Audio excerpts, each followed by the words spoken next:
What up? It's Ilya, and we're here in Bali, Indonesia. Just saw a beautiful sunset. We're on, I think it's Kuta Beach, and what I want to talk to you about today is how your life is actually in a series of stages that you can go through, right? So we were just talking off camera, me and the camera girl, about how, let's say you were Warren Buffett and you were 98 years old, but you had $140 billion, but you were 98 years old. So is that really worth it? Like if I gave you an option to become Warren Buffett right now, but you had to sacrifice basically your entire life. You had to be 98, but you got $140 billion. Is that really worth it? Most people will say no, because time is more important than money inherently. Time is finite, money is not. But then it comes to this next question, which is, well, compare that to say a homeless person, somebody that has all the money and all the time in the world. Wouldn't those be, homeless people be the most wealthy people in the world? Well, the answer is no. Again, because they don't have any money. So are they really wealthy even though they have all the time in the world? Not really. So it actually, you start to see this as more of a vector where there's these different things that you can optimize that will lead you to the ultimate form of happiness. It's almost like this, I guess you'd call an inverted parabola. I'm not sure. I'm not exactly sure. My trigonometry is a little bit rusty, but let's just say, and as I'm talking, we're getting hit with waves here, so bear with me. Let's just say that on one side, it's kind of like this bell curve, right? Where on one side, you have all the money in the world, but no time. Let's say you're working 16 hours a day, Wall Street banker, etc. And on the other side, you have all the time in the world, but no money. Let's say you're homeless, right? So there's this sweet spot, right? Where actual wealth is not one thing. It's actually a vector of a lot of different things, and there's a sweet spot balance that you can achieve. So what I want to talk to you about is how to actually achieve that balance. Because let's say you grow up and you're like, man, I wish I had an amazing, beautiful wife and a sports car and a beautiful mansion that I live in the rap videos that you grew up watching on MTV, back when MTV actually had music. And you're like, wow, that would be so cool, right? And then as you kind of go through life, you kind of start to realize that these things, especially if you get them, let's say you rent a beautiful car, let's say you get to stay in one of your rich friends' mansions, and you kind of realize that these experiences are super transitory, right? So would it be dope to live in a fat crib for a while? Yeah, but after you have had that experience, it doesn't have the same, you don't experience the same lust for that sort of material object. You're like, I want to have the thing, I gotta have the thing. And then, once you get it, you're like, all right, cool, I had the thing. And so then you almost go on the opposite direction. You're like, well, I worked so hard to get all these things, but now I kind of just want to live a more simple life. I just kind of want to live a life where I don't have to work so hard. I can pretty much spend my time just goofing off. Let's say you have a business that provides you with an income where you can travel the world like I'm doing now. Then you kind of go to the other extreme where now suddenly you're like, wait, what's the point of life? What am I doing? You wake up and you work for 5 minutes and you're done for the day. And you're like, what do I even do today, right? You have all this free time. It's almost like you have too much free time. Where now you're like, I don't even know what to do with my life anymore, right? And so you kind of have to find this balance. And so as you go through these different stages of life that I mentioned when we first started the video, you'll see that you kind of have to let go of these attachments. First to the attachment of let's say you're working really hard and you want to achieve all of these big dreams, you want to get all these items, right? These magical, lustful items. But when you get them, you realize they're not that magical after all. And then let's say that you achieve that and you're like, well, now I just want a bunch of free time. And so you work hard to automate your business, you put systems in place, and suddenly you have all this free time. But then you realize that even that is not going to fulfill you because now you're just bored and you kind of go into this existential angst where you're like, what does life mean anyway? What the hell am I doing on this planet, right? And so first you were fetishizing these objects that you thought would make you look cool.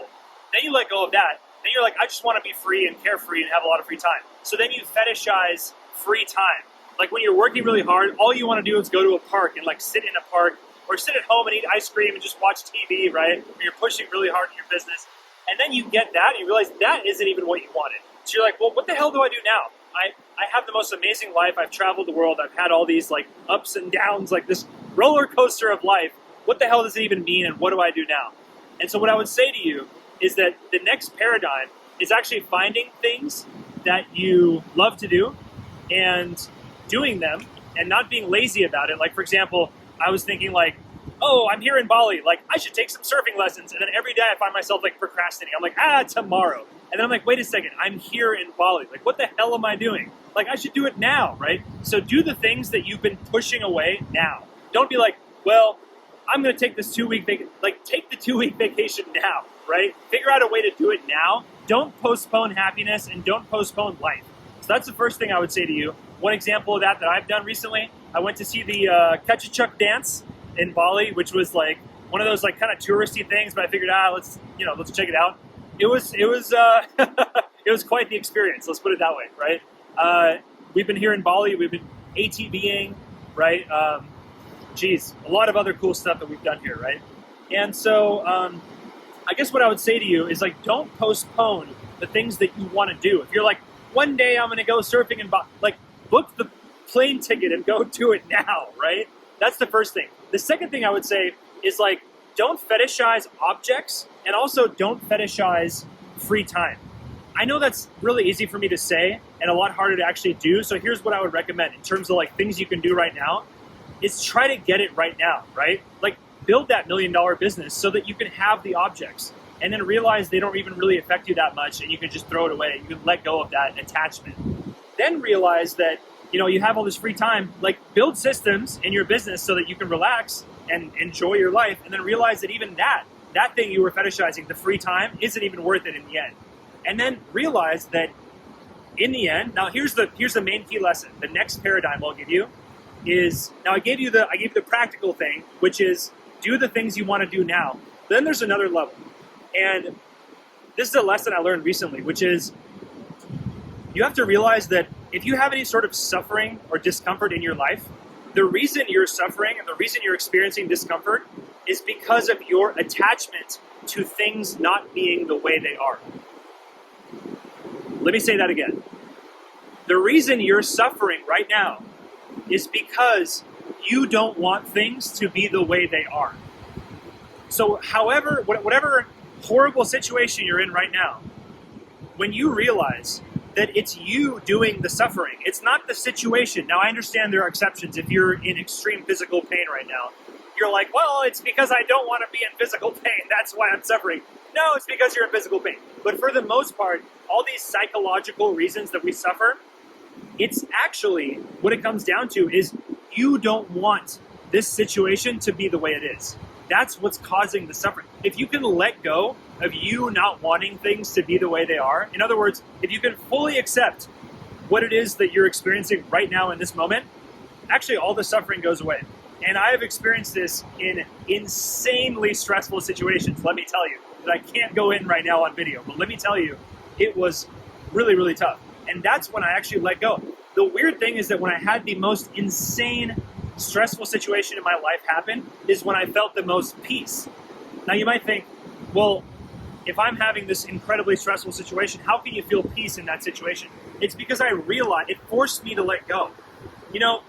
In life, we always try to keep things the way they are. I want to make my life perfect. This has to be this way. This has to be this way. This has to be this way. My partner, my business, my health, my exercise, my supplements, they all have to be perfect, right?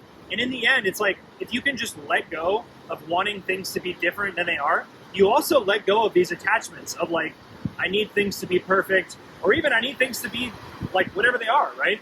You start to have these really scary, crazy realizations where you're like, actually, I don't need all of these things that I thought I needed before. You thought you needed your partner to be happy. You thought you needed a business to be happy, and free time to be happy, and material possessions to be happy, to make you look cool. You thought you needed a cool Instagram. You thought you needed to travel the world. You thought you needed to be super healthy and be amazing at business. The reality, you don't need any of it. Now I'm calming down here. I'm speaking a little bit calmer to really hit you with this point. Is that realize all these things you're chasing, even happiness, you don't even need that. You don't need happiness to be happy. It's you chasing something external and wanting things to be different than they are. It's that urge. That's what's keeping you unhappy. In reality, you can be happy even in the most insanely stressful circumstances. I can attest to that. Again, I can't go into it on video, but if you know me, then you know what's happened to me, and you know that I've been able to maintain, my, let's say, ability to keep calm and carry on, even in these extremely stressful situations. And you can too, Because what these stressful situations allow you to experience is that things get so like you're trying to keep everything together. It's like a sandcastle on this beach, right? You built the sandcastle up. You're like, keep it together, keep it together. And what happens? Boom! Life just washes it away. And when you realize that that's the way life is, you can let go.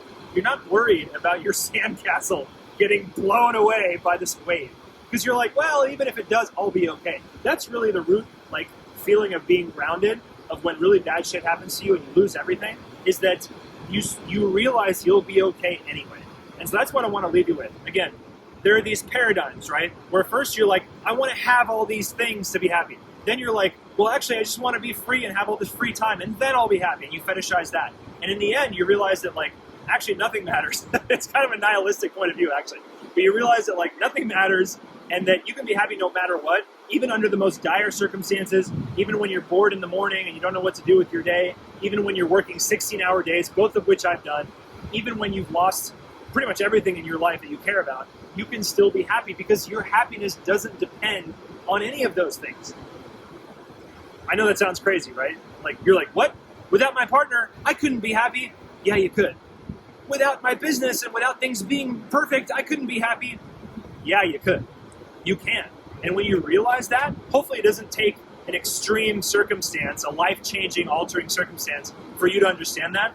Hopefully you can just be like, well, okay, I guess I won't be so attached to all of these ducks being in a row in my life for me to be content and happy with my life. Hopefully you can realize that, like, actually things could be completely different and way worse than they are right now, and you would still be fine. Because you would realize that you're attaching your happiness to things being a certain way. All my ducks have to be in a row for me to be happy. No, they don't. All right? So anyway, we're going to crack out of here. We're going to keep walking down this beautiful beach. It's pretty much dark now. There's no sunset anymore, so I'm going to get out of here. But think about what I said, and I'll talk to you later. Peace.